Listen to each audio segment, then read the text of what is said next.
చైతన్య ప్రసారం. నమస్కారం, మన ధర్మం కార్యక్రమానికి స్వాగతం. ఇవాళ మన ధర్మం కార్యక్రమంలో మన ధర్మ సందేహాలను నివృత్తి చేసేందుకు మనతో పాటు ఉన్నారు ప్రముఖ ఆధ్యాత్మికవేత్త బ్రహ్మశ్రీ బుర్రా భాస్కర శర్మ గారు. గురుగారు నమస్కారం. నమస్తే అమ్మా. గురుగారు, ఆత్మ లేని శరీరం నిరుపయోగం, అలాగే శరీరం లేని ఆత్మకి ఉనికే ఉండదు. అలాంటప్పుడు ఏమైనా తప్పులు జరిగితే అది ఆత్మ వల్ల జరిగినట్ట, శరీరం వల్ల జరిగినట్ట, దేనికి శిక్ష వేయాలి? మానవుల వద్ద 3 వస్తువులు ఉన్నాయి. త్రీణి ప్రభవంతు తే విచక్షాయ కృతయ మానవానాం అని వేదమంత్రం. ఏం చెబుతున్నది ఆ వేదమంత్రం అంటే 3 వస్తువులు మన దగ్గర ఉన్నాయి. 1 శరీరం, 2 జీవుడు, 3 ఆత్మ. ఈ జీవుడి ఆయుర్దాయము ఎవరికి ఉన్నది అంటే ఆత్మకు ఆయుర్దాయం లేదు. జీవుడికి మాత్రమే ఆయుర్దాయం ఉన్నది. శరీరానికి ఆయుర్దాయంతో సంబంధం లేదు. ఎప్పుడైతే జీవుడి ఆయుర్దాయం ముగిసిందో ఆ జీవుడు శరీరాన్ని వదిలిపెట్టి బయటకు వచ్చేస్తాడు. ఆ శరీరాన్ని ఊళ్ళో ఉన్న వాళ్ళు ఏం చేస్తారు అంటే అందరికీ తెలిసిన విషయం, దహనం చేస్తారు లేదా ఖననం చేస్తారు. అయిపోతుంది, దాంతో పని అయిపోయింది ఆ శరీరంతో. మరి ఈ ఉన్న 3 ఆత్మ ఎక్కడికి వెళ్ళింది అంటే పరమాత్మ దగ్గరకు చేరుతుంది. ఘటపట న్యాయము అని వేదాంత తత్వంలో చెప్పబడింది. ఒక కుండ ఉన్నది, ఆ కుండలో ఏ వస్తువు లేదు, నీరు కూడా లేదు, ఖాళీగా ఉన్నది. అయినా అందులో ఒకటి ఉన్నది. ఏం ఉన్నది అంటే గాలి ఉన్నది. ఆ కుండలో గాలి ఉన్నది. ఏ వస్తువు లేకపోయినా, నీరు లేకపోయినా గాలి ఉన్నది. ఎవరో వచ్చారు, ఆ కుండకు రాయి వేసి కొట్టారు, అది కాస్త పగిలిపోయింది. ఇప్పటిదాకా అందులో ఉన్న గాలి ఎక్కడికి వెళ్ళింది? మొత్తం అంతా వ్యాపించి ఉన్న గాలిలో కలిసిపోయింది కదా.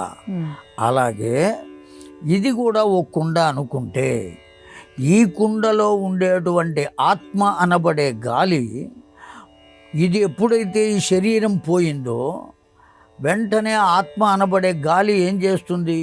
విశ్వవ్యాపకమైనటువంటి ఆత్మలో కలిసిపోతుంది.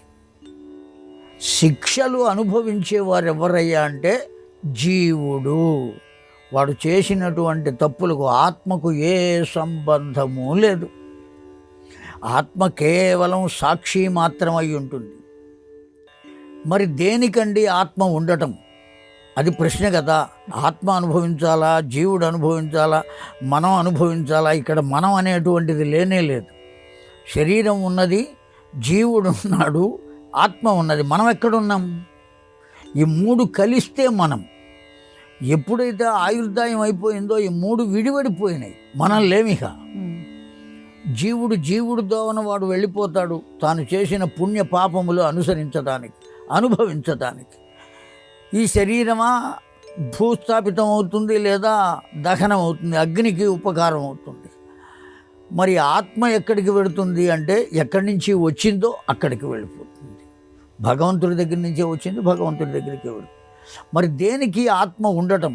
చేసిన జీవుడు అనుభవిస్తున్నాడు, ఆ అనుభవించడం కోసం తెచ్చుకున్న శరీరం పడిపోయింది, దాన్ని ఏదో చేస్తున్నారు, అయిపోయింది. మరి ఆత్మ ఎందుకయ్యా? ఈ జీవుడికి చైతన్యం కలగాలి కనుక ఆత్మ ఉండాలి. ఆ చిత్ స్వరూపమైనదే ఆత్మ. చైతన్యం. మనం నిద్రపోతున్నాం, మళ్ళీ మెలకువలోకి వస్తున్నాం, భోజనం చేస్తున్నాం, సంతోషం కలిగితే నవ్వుకుంటున్నాం, ఏదైనా బాధ కలిగితే దుఃఖపడుతున్నాం, ఏదో విషయాన్ని గుర్తిస్తున్నాం, అనేక విషయాలను శ్రవణం చేస్తున్నాం, అనేక విషయాలను గురించి సంభాషణ చేస్తున్నాం. ఇవన్నీ ఎవరు చేస్తున్నారు? మనం చేయటల్లా, మన చేత ఆత్మ చేయిస్తున్నది. అందుకనే దేవి భాగవతంలో మొట్టమొదటి శ్లోకంలో సర్వ చైతన్య రూపాం తాం ఆద్యాం విద్యాంచ ధీమహి బుద్ధిం యా నః ప్రచోదయాత్ అని ఉంటుంది శ్లోకం. చాలా దివ్యమైనటువంటిది. గాయత్రీ మంత్రం ఎంత ప్రభావమైనదో ఈ శ్లోకం అంత ప్రభావవంతమైనది. ఇది కూడా గాయత్రియే. దాంట్లోనూ 24 అక్షరాలు ఉంటాయి, దీంట్లో కూడా 24 అక్షరాలే ఉంటాయి. కనుక అంత ప్రభావవంతమైనది. సర్వ చైతన్య రూపాంతాం ఆ అమ్మవారిని ప్రార్థిస్తూ వ్యాసుడు చెప్పాడమ్మా, సర్వ చైతన్య రూపము నీవే. కంటితో మనం చూడగలుగుతున్నాము అంటే ఎవరి వల్ల చూడగలుగుతున్నాం? ఆ చైతన్యం ఉన్నది కనుక. అంధుడికి కూడా కళ్ళు ఉన్నాయి, కానీ అవి కనపడవు. ఎందుకు కనపడవు అంటే అమ్మవారి యొక్క చైతన్యం అక్కడ లేదు. చెవులు ఉన్నాయి కానీ వినపడటం లేదు. ఎందువల్ల అంటే చైతన్యం అక్కడ లేదు.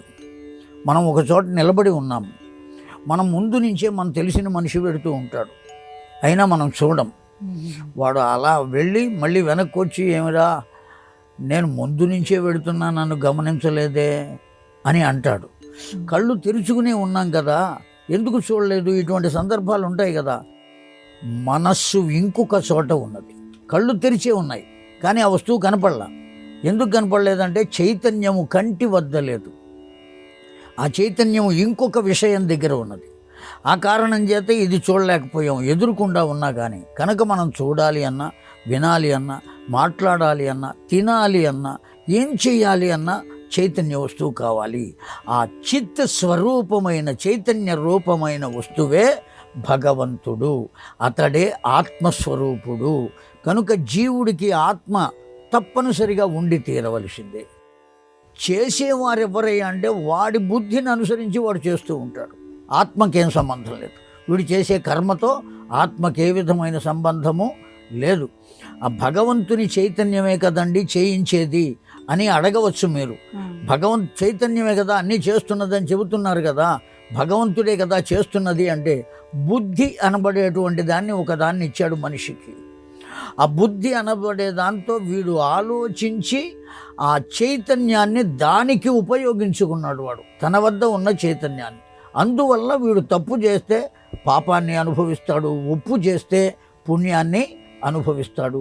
ఈ తప్పు ఒప్పుల పట్టికను నిర్ణయించేది మన బుద్ధి. ఆ బుద్ధిని నిర్దేశం చేసేటువంటి వారు ఎవరయ్యా అంటే జీవుడే. ఆత్మకేం సంబంధం లేదు. అందుకనే మనం ఎప్పటికప్పుడు బుద్ధిం యానః ప్రచోదయాత్, ఓ తల్లి నా బుద్ధిని నీ పట్ల ఉండేటట్టుగా ప్రచోదన చేయవమ్మా అని ఆ భగవంతుణ్ణి ప్రార్థన చేస్తున్నాం. అది కనుక ఈ చేయబడినటువంటి పాపాలు కానీ పుణ్యములు కానీ ఆత్మకే సంబంధము లేదు, జీవుడే అనుభవించి తీరవలే. మన పురాణాల్లో ఎన్నో కథలు ఉపకథలు ఉన్నాయి. వాటిని శ్రవణం చేయటం వల్ల లేదా చదవడం వల్ల మనకి ఎటువంటి ప్రత్యేకమైన ప్రయోజనాలు కలుగుతాయి? పురాణాలలో ఉన్నటువంటి కథలన్నీ కూడా దేన్ని అనుసరించుకుని ఉన్నాయి అంటే లోకానికి ఆధారమైన, మనిషికి ఆధారమైనది పంచపురాణములు. లోకానికి అంతటికీ కూడా ఆధారమైనటువంటివి 5 పురాణములు. లోకానికి కూడా, సమాజానికి కానీ లోకానికి కానీ అన్నిటికీ 5 పురాణాలు. ఏమిటా పురాణముల్లో? మొట్టమొదటిది ఏదయ్యా అంటే వేదము, రెండవది ధర్మము, మూడవది న్యాయము, నాలుగవది నీతి, ఐదవది వీటికన్నిటికీ ఆధారమైన శాస్త్రము. ఈ 5 పురాణములు లోకాలకన్నిటికీ. ఈ 5 కనుక లేకపోయినట్లయితే ఈ జీవుడు ఏం చేస్తాడో, ఎలా ప్రవర్తిస్తాడో, ఏ విధంగా ఉంటాడో ఏమీ తెలియదు. అందుకని ఈ 5 విషయములను అనేక కథలలో ఉంచి, ఆయా కథలను ఆయా పురాణములలో ఉంచి, ఆ పురాణములను వ్యాస భగవానుడు మనకు అందించాడు. అందుకని ఈ కథలు కథలుగా మాత్రమే కాకుండా ఆ కథ వెనుక ఉన్న ధర్మం ఏమిటి, ఆ కథ వెనుక ఉన్న న్యాయం ఏమిటి, ఆ కథ వెనుక ఉన్న నీతి ఏమిటి, ఏ శాస్త్రం ఉన్నది, వేద ధర్మం ఏమిటి, ఈ 5 విషయాలను పౌరాణికుడు చెప్పి తీరాలి ఆ పురాణాలు. అందువల్ల పురాణాల్లో ఉన్నటువంటి కథలు వినటం వల్ల ప్రయోజనం ఏమిటయ్యా అంటే వేదాన్ని తెలుసుకోవటం, ధర్మాన్ని తెలుసుకోవటం, న్యాయాన్ని, నీతిని, శాస్త్రమును, ఈ 5ంటిని తెలుసుకోవటం ద్వారా మన జీవితం ఒక సక్రమమైనటువంటి మార్గంలో ప్రయాణం చేసి. కాశీ వెళ్ళాలి, మనం ఎప్పుడూ వెళ్ళలేదు. ఏం చేస్తాం? వెళ్ళి వచ్చిన వాళ్ళను అడుగుతాం, అయ్యా మేము వెళ్ళాలి అనుకుంటున్నాం, మీరు ముందు వెళ్ళొచ్చారు కదా, ఎలా వెళ్ళాలి, ఎక్కడ దిగాలి, ఎవరిని కలుసుకోవాలి, ఈ విషయాలన్నీ మనం అడుగుతాం, అడిగి తెలుసుకుంటాం. ఆ విధంగానే ఈ కథలను మనం అడిగి తెలుసుకోవడం అంటే వాటిని అడగటానికి ఎట్లా అడుగుతాము? చదువుకోవడమే అడగటం అంటే. అది తెలుసుకుంటే తద్వారా కలిగేటువంటి ధర్మం ఏమిటో, న్యాయం ఏమిటో, నీతి ఏమిటో, శాస్త్రం ఏమిటో, వేదం ఏమిటో ఇవన్నీ మనకు తెలుస్తాయి. తద్వారా మన జీవితాన్ని మనం మలుచుకునేటువంటి అవకాశం ఉంటుంది. ఆ కారణం చేతనే పురాణములు తప్పక చదివి తీరవలసినదే. ప్రయోజనం ఏమిటి అని ఆలోచించకూడదు. చదవగా అప్పటికప్పుడు ప్రయోజనం కలగకపోవచ్చు, కానీ కొంతకాలం అయ్యేటప్పటికి ఆ ప్రయోజనం ఏమిటో చదివేటువంటి వాడికి తప్పక తెలుస్తుంది. తెలిసే రీతిగానే వ్యాస భగవానుడు కానీ, వాల్మీకుల వారు కానీ, పెద్దలు మహానుభావులందరూ మనకు అందించారు. గురువుగారు, ఉపనయనం అంటే ఏమిటి? వటువుకి బ్రహ్మోపదేశం రహస్యంగా ఎందుకు చేస్తారు? ఉపనయనము అంటే అర్థం చాలామంది మూడవ కన్ను అని చెబుతూ ఉంటారు లోకం. నయనము అంటే కన్ను కదా. ఉపనయనము అంటే 2 కళ్ళు భగవంతుడే ఇచ్చాడు, ఇదిగో మూడవ కన్ను ఈ ఉపనయనంతో వస్తుంది అని. ఆనయనము అంటే చేర్చుట అని అర్థం. ఎక్కడికి చేర్చుట? ఆనయనము, ఉపనయనము. ఉప అంటే సమీపమునకు అని అర్థం, దగ్గరకు అని అర్థం. ఉపనయనము అంటే దగ్గరకు చేర్చుట. ఎవరి దగ్గరకు చేర్చుట? పంచశీర్ష ఉపనయనే వినియోగ అని మంత్రం చెబుతున్నది, వేద మంత్రం. 5 తలలు కలిగిన వారు ఎవరో వారి వద్దకు చేర్చుట. 5 తలలు కలిగిన వారు ఎవరయ్యా అంటే సాక్షాత్తు పరబ్రహ్మము తప్ప ఇంకొకరు లేరు. ఆ పరబ్రహ్మమునే శివుడు అనవచ్చు, లేదా విష్ణువు అనవచ్చు, నారాయణుడు అనవచ్చు, ఏమైనా అనవచ్చు. ఈ 5 తలలు ఏవయ్యా అంటే 6 తత్వాలు దైవానికి ఉన్నాయి. ఆ 6 తత్వాలలో 5 తలలుగా 1 హృదయముగా చెప్పబడింది. 6 తత్వాలు. ఈ 6 తత్వాల్లో 5 తత్వాలు శిరస్సులుగా ఉన్నాయి. పంచశీర్ష ఉపనయనే. ఆ పంచశీర్షం మనం ఈ భగవంతుణ్ణి కొలిచేటప్పుడు కూడా 5 తలలు కలిగిన వారు ఎవరున్నారయ్యా అంటే వందే వానర నారసింహ ఖగరాట్ క్రోడాశ్వవక్త్రాన్వితం నానాలంకరణం త్రిపంచనయనం దేదీప్యమానం రుచ హస్తాబ్జైరశిఖేట పుస్తక సుధా కుంభంకుశం అద్రింహలం ఖట్వాంగం ఫణిభూరుహం దశభుజై సర్వారి గర్వాపహం అని ఆంజనేయ స్వామిని కీర్తిస్తూ ఉంటాం. సజ్జోజాతం ప్రపంచామి సజ్జోజాతాయ వై నమో నమః అని ఈశ్వరుణ్ణి ప్రార్థిస్తూ ఉంటాం. కనుక 5 తలలు కలిగిన వారు ఎవరయ్యా అంటే ఈశ్వరుడు, లేదా ఉన్నటువంటి ఇతడు. లేదు, బ్రహ్మదేవునికి కూడా ప్రారంభంలో 5 తలలు ఉన్నాయి. అసలు విష్ణుమూర్తికి అయితే సహస్రశీరుష పురుష సహస్రాక్ష సహస్రపాత్ అని పురుష సూక్తం చెబుతున్నది. కనుక ఇన్ని తలలు కలిగిన వాడి దగ్గరకు చేర్చుట ఉపనయనము అని అర్థం. అంటే ఆ పిల్లవాడిని ఉపనయనం చేసి భగవంతుని వద్దకు చేర్చుట. ఎక్కడికి చేరుస్తున్నారండి భగవంతుని వద్దకు అంటే గురువు వద్దకు పంపడమే. ఆ గురువే భగవంతుడు. గురవే సర్వలోకానాం భిషజే భవరోగిణాం అని కదా చెబుతున్నది. నిధయే సర్వ విద్యానాం దక్షిణామూర్తయే నమః. కనుక గురువే దైవం. ఆ గురువు దగ్గరకు చేర్చుట, గురువు ద్వారా పరబ్రహ్మము వద్దకు చేరుకొనుట. ఇది మార్గం, ప్రాసెస్. ఆ భగవంతుని దగ్గరికి వెళ్ళేటువంటి మార్గం. ఉపనయనం జరిగితే కానీ వెళ్ళే అవకాశం లేదు. ఉపనయనం అనేది అందరికీ లేదు కదండి అనే అవకాశం లేదండి, అందరికీ ఉన్నది. అందువల్ల ఉపనయనము అంటే భగవంతుని వద్దకు చేర్చుట. రెండో విషయం, బ్రహ్మోపదేశం అంటే ఏమిటి అసలు? బ్రహ్మోపదేశం అంటే బ్రహ్మదేవుడు ఉపనయనం అడిగే ప్రతి పిల్లవాడిని అడుగుతాడండి. ఏం అడుగుతాడు? ఆ ఉపనయన మంత్రాల్లో ఉంటాయి. ఏం అడుగుతాడు అంటే, నాయనా నీవు నాకు సృష్టి కార్యక్రమంలో సహకరిస్తావా అని అడుగుతాడు బ్రహ్మదేవుడు. అయ్యా బ్రహ్మదేవా, నేను ఈ బ్రహ్మచర్య దీక్షను పరిపూర్ణముగా చేసి ఆ దీక్షలో ఏమాత్రం లోపం రాకుండా గురువుగారి ఆజ్ఞ అయిన తరువాత గృహస్థాశ్రమంలో ప్రవేశించి ఆనాటి నుండి నీ యొక్క సృష్టి కార్యక్రమంలో నేను కూడా సహకరిస్తాను అని ఆ పిల్లవాడి చేత ప్రతిజ్ఞ చేయించటమే బ్రహ్మోపదేశము. అయితే అది రహస్యంగా ఎందుకు చేస్తారు అంటే, మంత్రం ఎప్పుడూ కూడా రహస్యమే. మననాత్ త్రాయతి ఇది మంత్రం. అసలు మంత్రం అంటేనే రహస్యం. రాజిత మంత్రంబు రాజునకు విజయం మూలము అని భారతంలో చెబుతున్నది. ఆ కారణం చేత రహస్యంగా ఉండాలి కనుక ఓ ముసుగు వేసి ఆ బ్రాహ్మణుడు ఆయన బ్రహ్మగా ఉన్నాడు కనుక ఆయన ఉపదేశం చేస్తాడు. ఆ మంత్రం ద్వారా ఉపదేశం పొందుతాడు వాడు. బ్రహ్మోపదేశాన్ని అది మంత్రం కనుక రహస్యంగానే చేయాలి, రహస్యంగానే ఉండాలి. మంత్రం ఎప్పుడూ రహస్యమే. గురుగారు, భక్తి అంటే ఎలా ఉండాలి? నిర్మలమైన భక్తి, నిష్కల్మషమైన భక్తి, ఈ రెండు ఒకటేనా?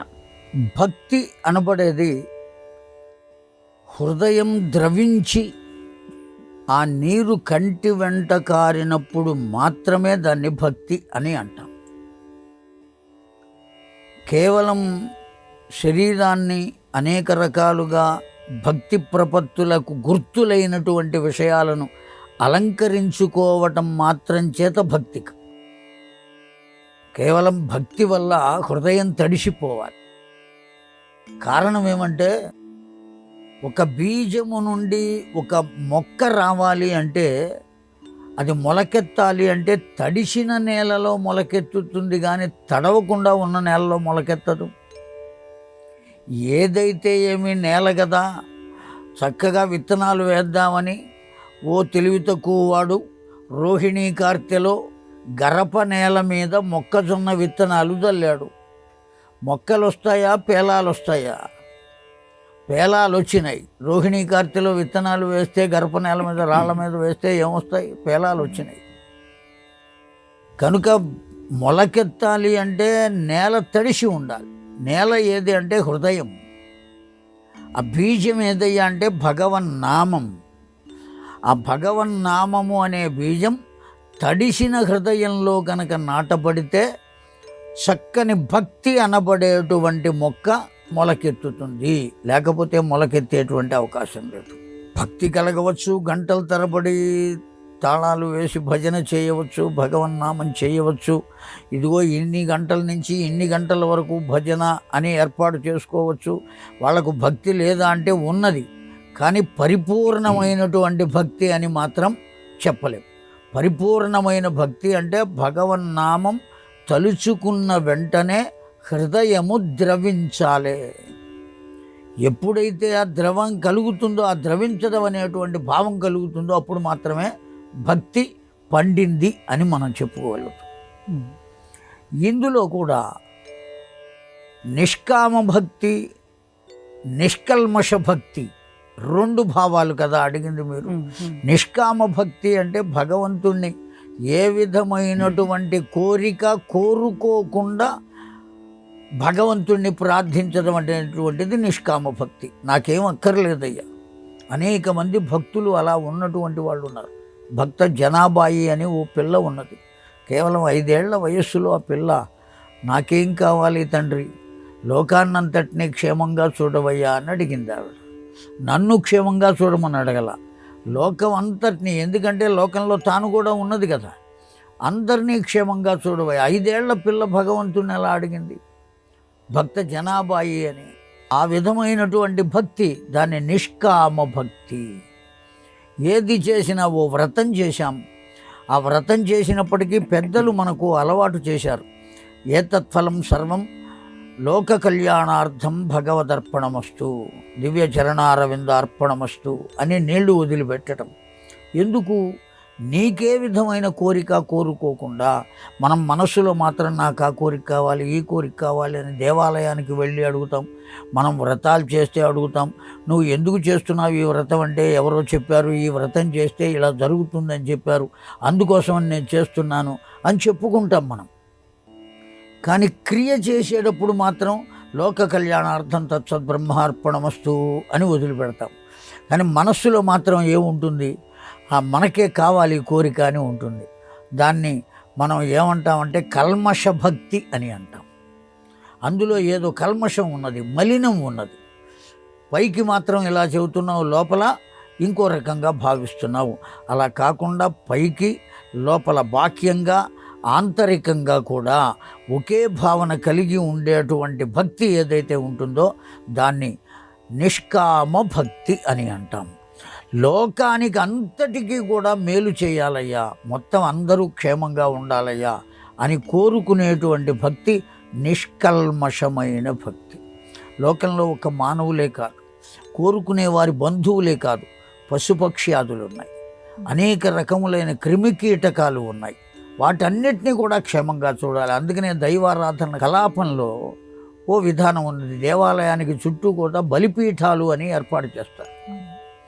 ఆ బలిపీఠాలు భగవంతుడికి నివేదన చేయబోయే ముందే ఆ బలిపీఠాల దగ్గరికి వచ్చి ఒక్కొక్క అన్నపు ముద్ద బలిపీఠం మీద పెడతారు. పెడస దేనికోసం పెడతారు అంటే కేవలం ఆ చుట్టుపక్కల ఉండే క్రిములకు, కీటకాలకు, ఆ గుడి చుట్టూ తిరిగేటువంటి పక్షువులకు, వాటికి కూడా ఆహారాన్ని అందజేయటం కోసం. మనతో పాటు ఈ భూమి మీద పుట్టిన వాళ్ళకు కూడా క్షేమం కలగాలి, వాళ్ళ ఆకలి కూడా తీరాలి అనేటువంటి భావన ఒక్క భారతీయ సనాతన ధర్మంలోనే ఉన్నదమ్మా. ఆ సనాతన ధర్మంలో పుట్టినందుకు మనం పండగ చేసుకోవాలి, ఆనందాన్ని పొందాలి. అదే నిజమైనటువంటి ఆనందం తల్లి. కనుక ఆ విధమైనటువంటి భావన కలగటాన్ని నిష్కల్మషము అని అంటారు. కోరిక లేకుండా కేవల భగవత్ ప్రార్థన చేయటం నిష్కామ భక్తి అంటారు. భక్తి అంటే కేవలం హృదయం తడిసినప్పుడు కలిగేటువంటి భావన మాత్రమే భక్తి అనపడుతుంది. గురువుగారు, ధర్మోద్ధరణ కోసం దైవం ఎన్నో అవతారాన్ని దాల్చాడు. మరి పరశురామ అవతారం ఎటువంటి ధర్మాన్ని స్థాపించింది? చాలా క్లిష్టమైనటువంటి ప్రశ్న. అతడు కూడా పరశురామ అవతారం కూడా ధర్మం కోసమే వచ్చింది. బ్రాహ్మణ ధర్మాన్ని నిరూపించినటువంటి వాడు. ఆనాడు పరిపాలకులలో ఒక విధమైనటువంటి గర్వం బయలుదేరి, ఆ గర్వం చేత మేము చేసినటువంటి శాసనమే శాసనం, మేము చెప్పినటువంటి మాట ఏ మాట, మా మార్గమే సరి అయిన మార్గం, ఈ విధమైనటువంటి తత్వం చేత అనేక రకాలుగా ఉండేటువంటి ప్రజానీకములో ఉండేటువంటి వారికి అనేక రకాలైన కష్టములు వస్తున్నాయి. దానివల్ల పరిపాలకులుగా ఇంకొకళ్ళని తీసుకొచ్చి కూర్చోబెట్టేటువంటి అవకాశం లేదు, వాళ్ళే ఉండాలి. కానీ వాళ్ళు ఈ పని చేస్తున్నప్పుడు ఆ వ్యవస్థను మార్చాలి అంటే ఏం చేయాలి? భగవంతుడు తప్ప ఇంకెవరు మార్చలేనంత గర్వాన్ని ఆనాడు పరిపాలకులు పొందారు. అందువల్ల సాక్షాత్తు పరబ్రహ్మమే రేణుకాదేవి గర్భాన పరశురాముడు అవతరించాడండి. పరబ్రహ్మమే పరశురాముడుగా అవతరించాడు. కేవలం దేని కొరకు అంటే పరిపాలకులకు బుద్ధి చెప్పుట, ఏ విధంగా పరిపాలన చెయ్యాలో వాళ్లకు తెలియచేయుట. ఇదం బ్రాహ్మ్యం ఇదం క్షాత్రం అనేటువంటి ఒకానొక దివ్యమైనటువంటి నినాదాన్ని తీసుకుని వచ్చి సాధుమూర్తిగా ఉండేవాడు కూడా ఆగ్రహం కలిగితే ఎంత పనినైనా చేయగలడు అని నిరూపించటం కోసం భగవంతుడి ఆ రూపంలో వచ్చాడు.